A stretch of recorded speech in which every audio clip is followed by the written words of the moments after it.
English learning, mastering the days of the week.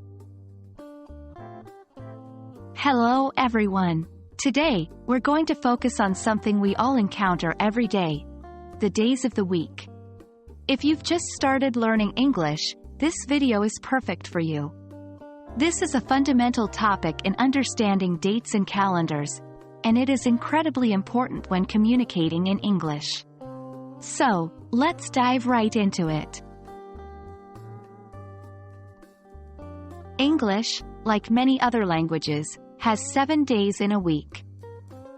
They are Monday, Tuesday, Wednesday, Thursday, Friday, Saturday, and Sunday. The week traditionally starts on Sunday in some cultures and Monday in others, but for English language learning purposes, it's common to start the week with Monday.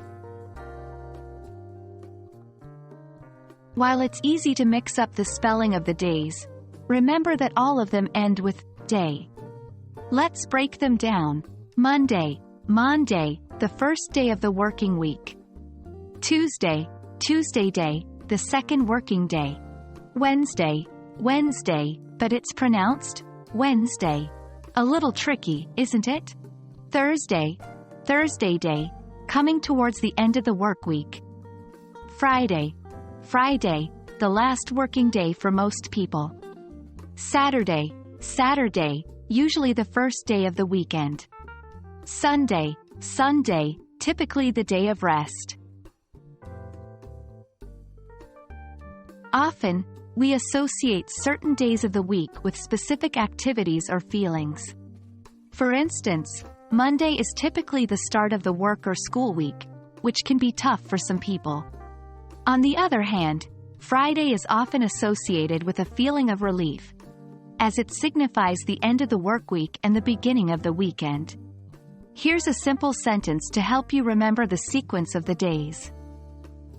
Miserable Monday, tiring Tuesday, wistful Wednesday, thirsty Thursday, fantastic Friday, sizzling Saturday, and soothing Sunday. And that's it. You've just mastered the days of the week in English. Remember, practice makes perfect, so try using these days in your everyday conversation. Write them down, pronounce them, and make them a part of your daily English vocabulary. Hope this video was helpful, and I look forward to seeing you all in the next one. Keep practicing and happy learning.